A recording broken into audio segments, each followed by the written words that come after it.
Bastish B here for 64K and welcome to vlog number 33. Welcome to 64K, hosted by Bastish B. And welcome back.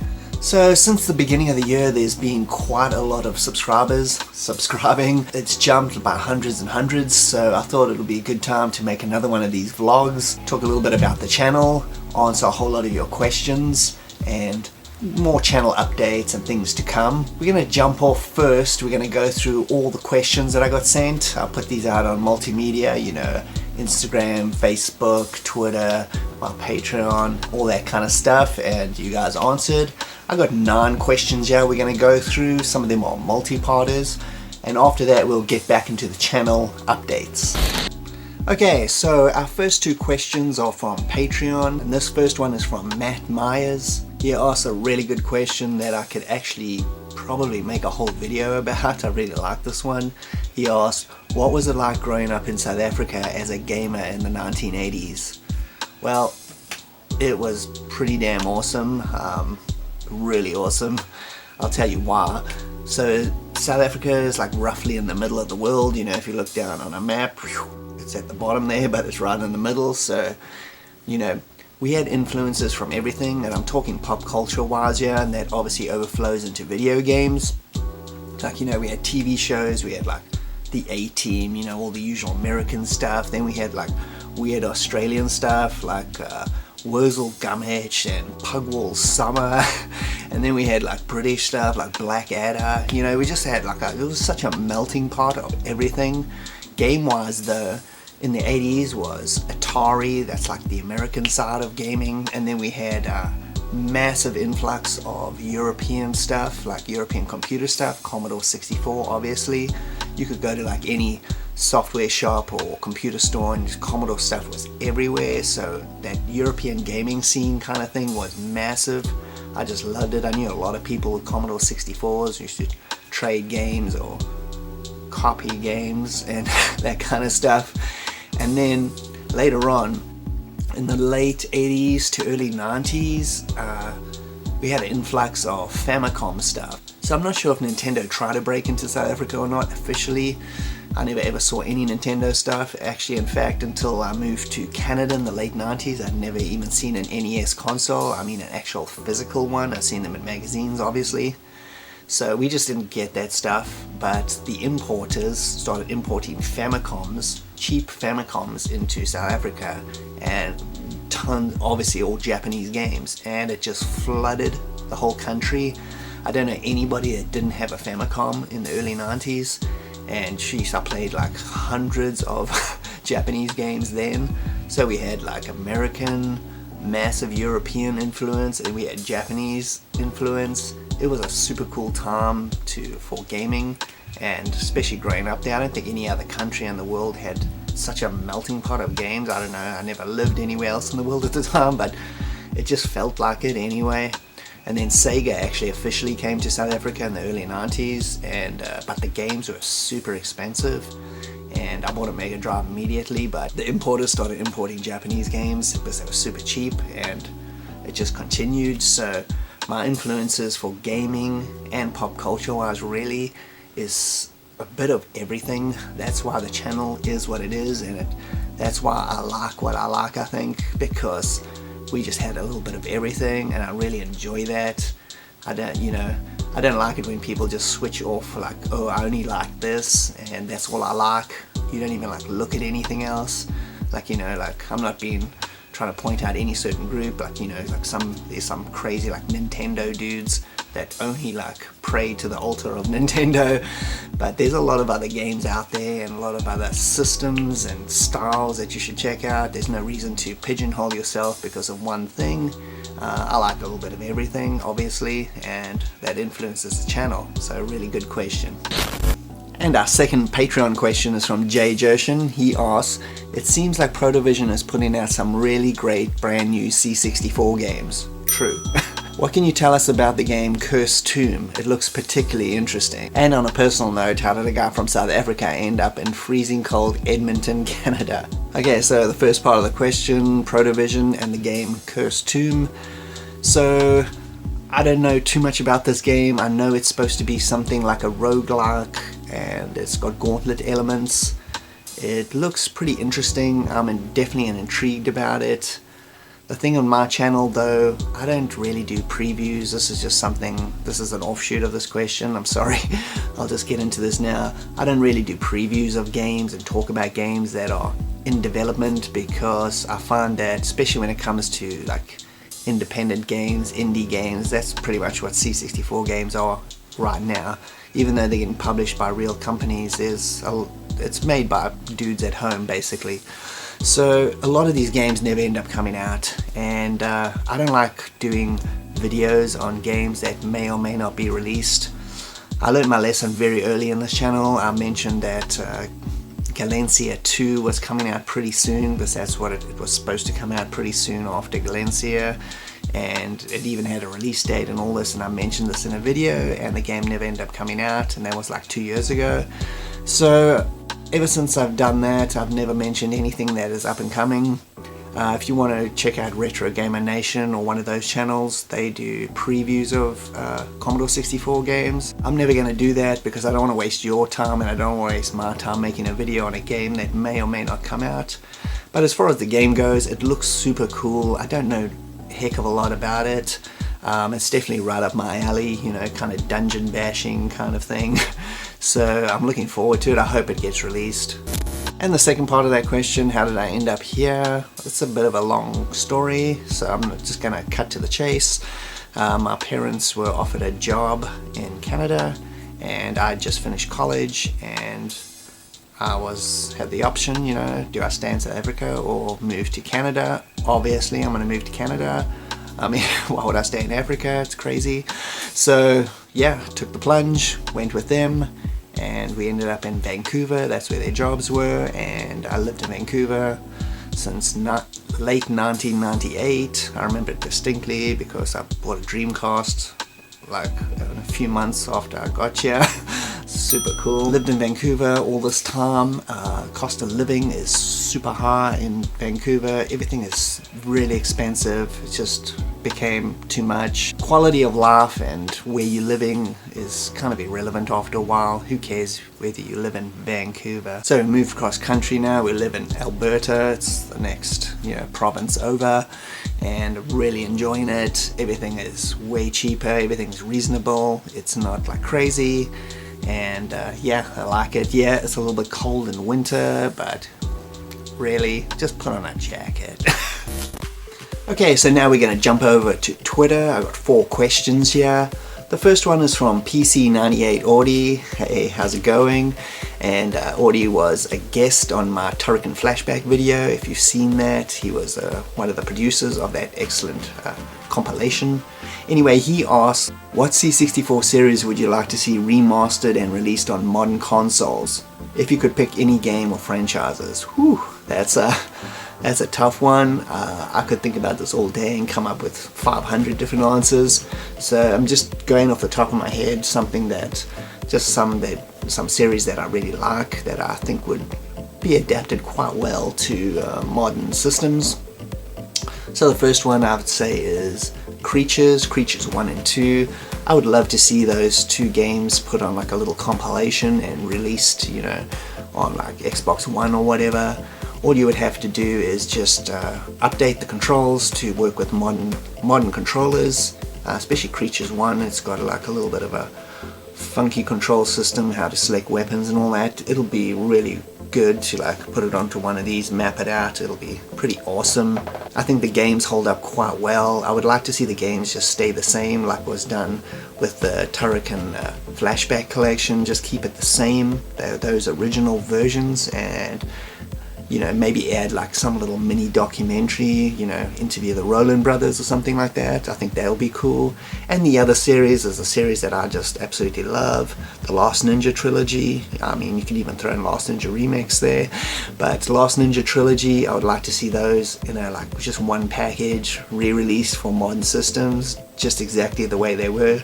Obviously the Commodore 64 versions, I mean, you can have other versions if you want, but definitely needs the Commodore 64 versions on there. I think those games will benefit greatly from a modern control scheme, because, you know, new players trying to play those games, they are a little bit finicky when it comes to controls, and mapping them out onto the, you know, Xbox controller or something will be super cool.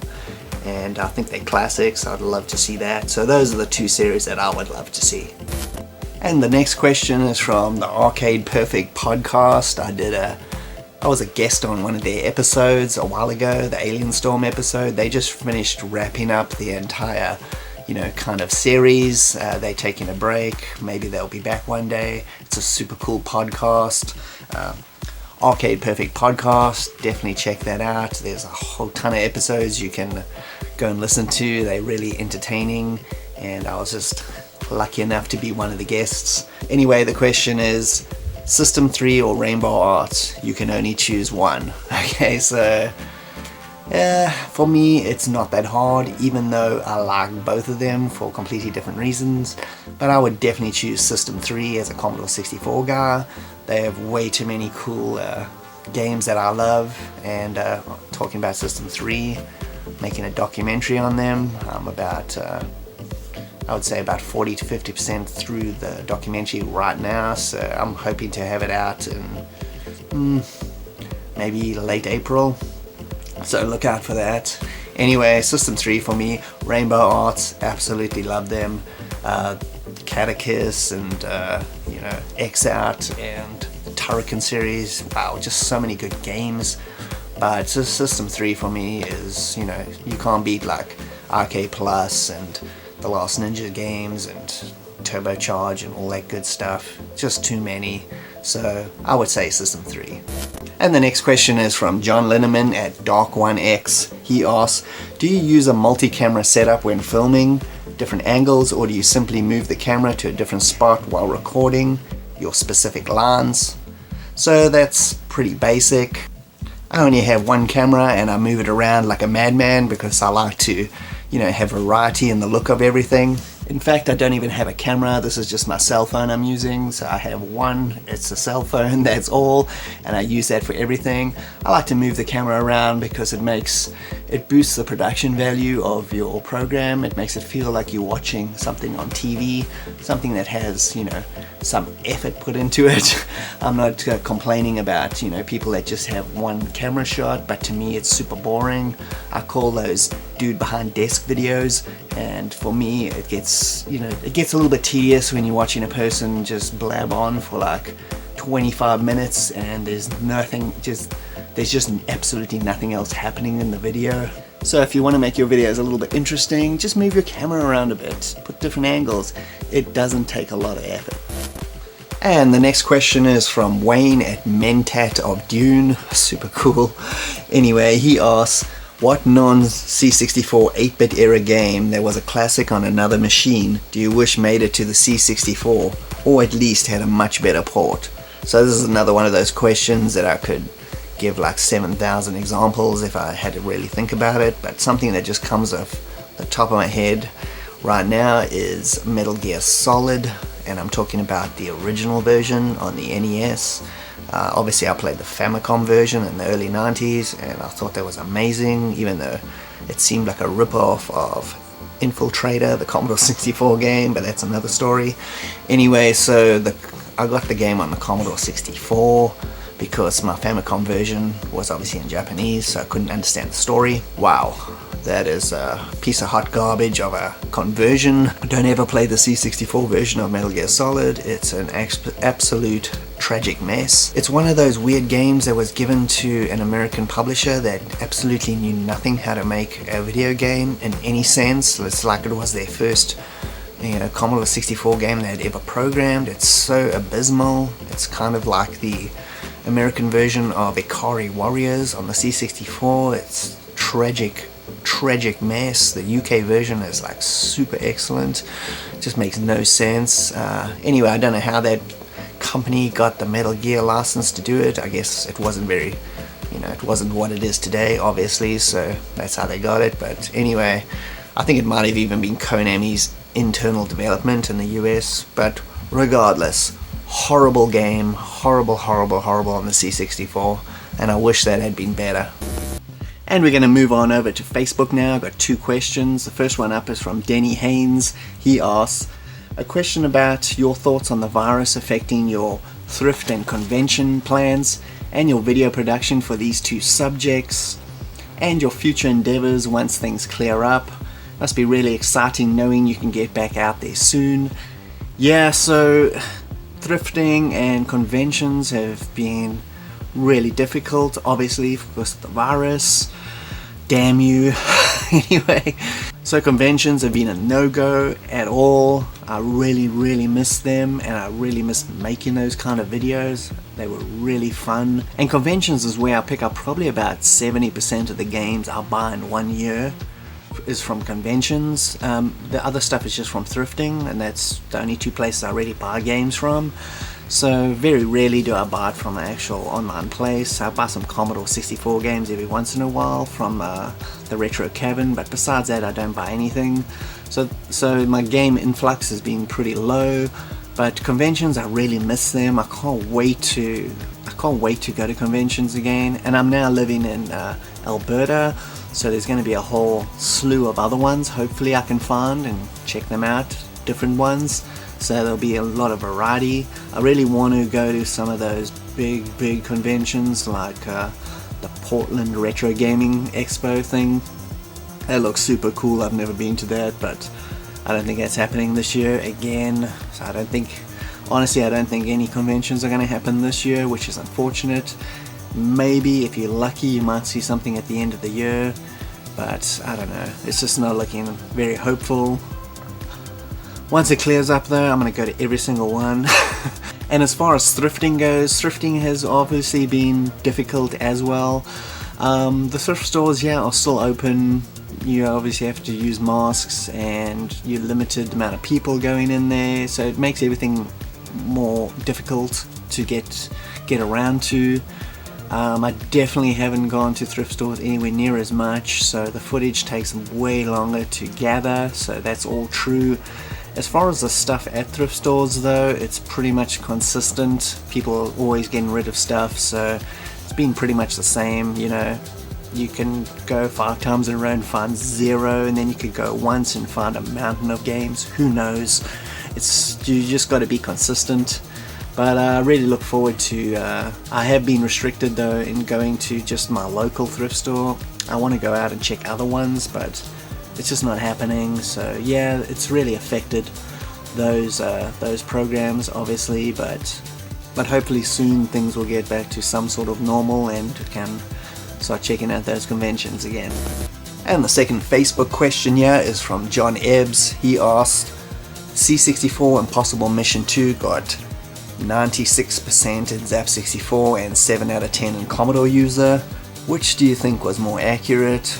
His opinion is that the Commodore User 7 out of 10 is more accurate. So I'm not trying to be politically correct here, but I would say for Impossible Mission 2, I would put my score right in the middle of both of those. I would give it about an 85% if you're going on Zap scale. Bear in mind that 7 out of 10 in Commodore User is considered really good, because I used to read that a lot, so 7 out of 10 is probably like an 85 in Zap 64, that kind of thing. So yeah, I'll give it that. I think obviously the original is always going to be better. There's really no doubts on anybody's mind about that, I'm sure. But I think the sequel was done really well. It's got all the core elements of the original. I really like using the bombs and blowing holes in floors and making your way down. Like, it added a whole element of, like, a whole different element to the thing.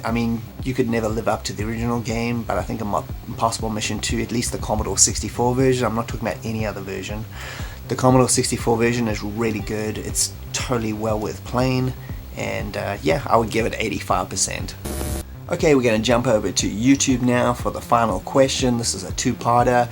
This is from Mark McRae. He asks, what was your favorite new software of 2021, and what do you do for your day job? Okay, so the first part of this is, I'm assuming you're talking about software. You're talking about my favorite Commodore 64 release of 2021 so far, If that is correct, then I would definitely say Soul Force. Super cool shoot 'em up game.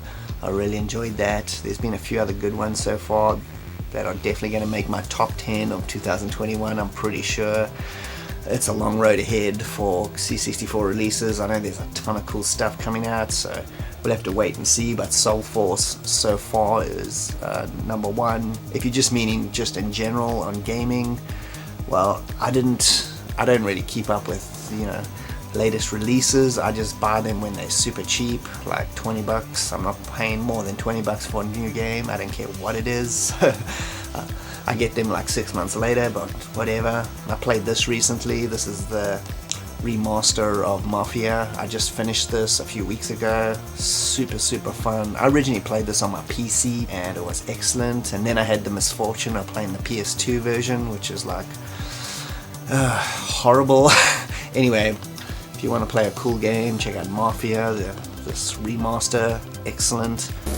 And as far as what do I do as my day job, unfortunately it is really dull and anticlimactic. I work at a flour mill, milling. Yeah, it's kind of rubbish, right? So I work 12-hour shifts, 5 days. So if you want to see more C64K videos, please subscribe. Yeah, that's what I do, unfortunately.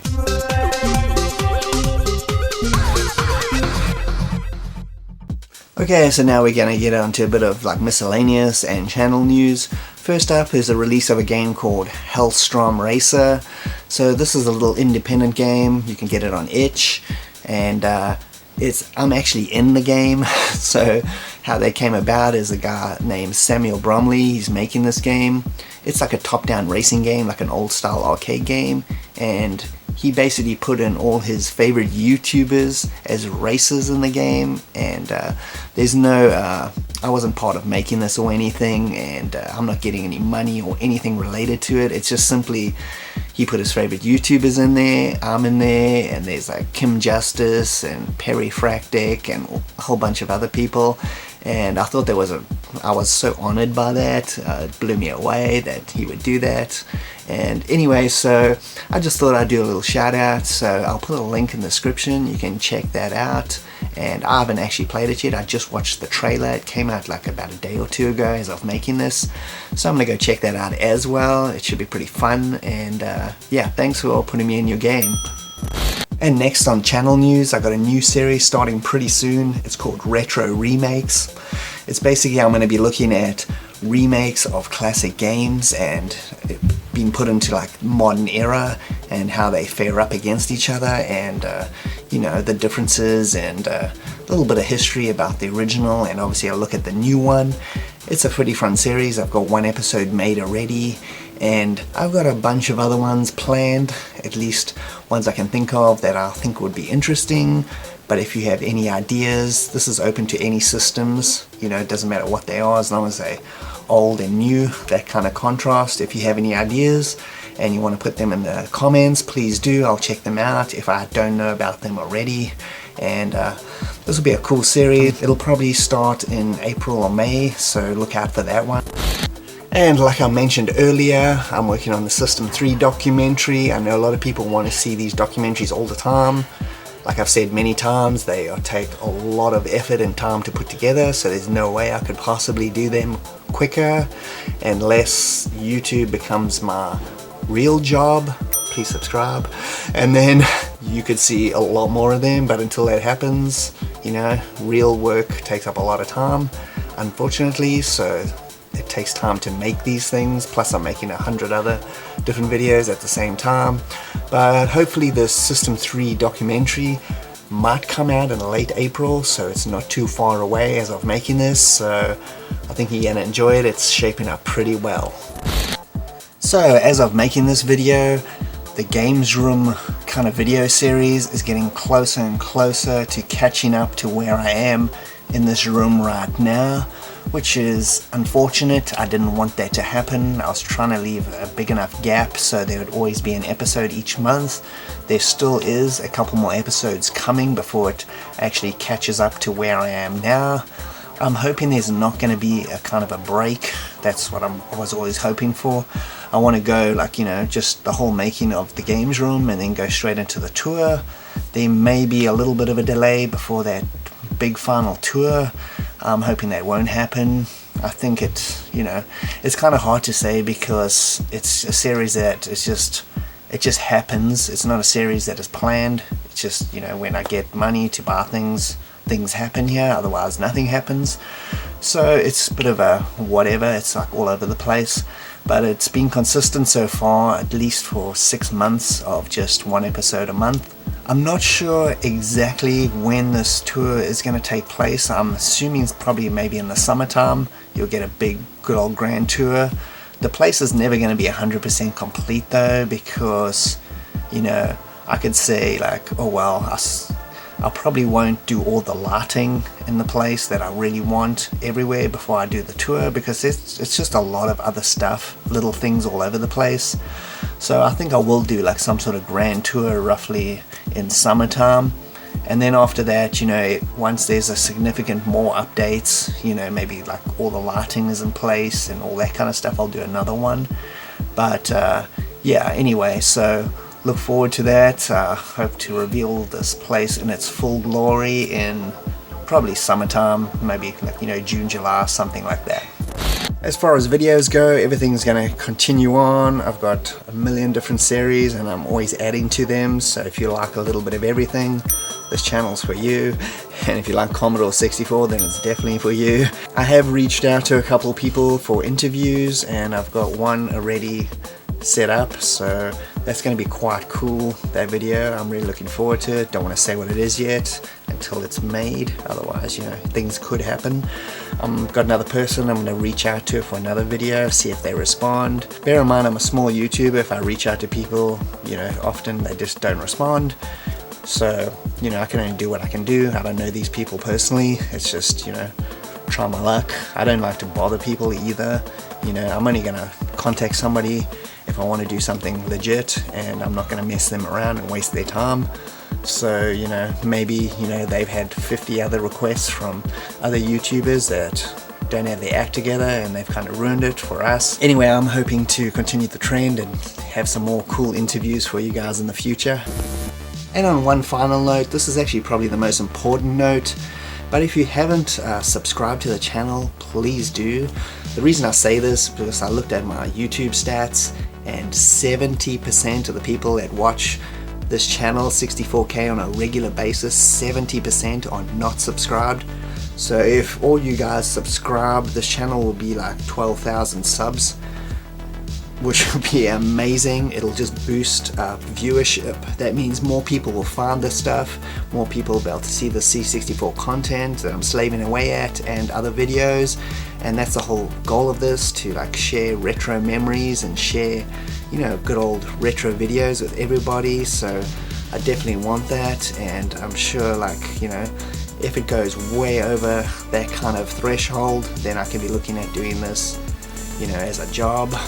That's what I really want, and all that means is that you're gonna get more videos, a lot more, and I can really like make massive videos without any, like, you know, any time constraints, which is super awesome. So if you haven't subscribed, please do. It only takes a few seconds and it really helps out. Also put a like only if you like the video.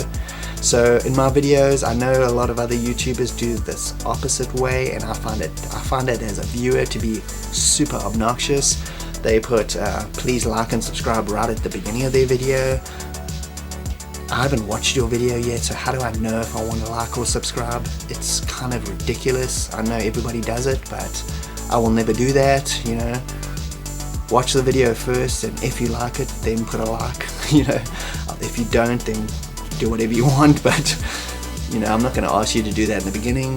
But, you know, 70% not subscribed, please, if you have the time, just press that little subscribe button and you'll see like my videos pop up all the time, and you can check out some new stuff, new cool retro stuff. And secondly, I really appreciate everybody watching and commenting, especially everybody on a regular basis. Most of the people here that have commented are regular commenters on the channel. So it's nice to hear from, like, you know, the same group of people, but it's also nice to hear other people's opinions. So please leave comments whenever you want, you know, and I always check them out. I always check out the comments and respond, even if it's just a like next to your thing. I've read it. You know, I don't ignore comments, you know, like other channels. I do really take the time to comment and respond to everybody, so please go ahead and yeah, thank you very much. And that pretty much sums up this vlog video. Thanks for joining me, Bastish B, at 64K. I hope you had a good time. If you can like and subscribe, that'll be greatly appreciated, and I'll see you next time. Cheers.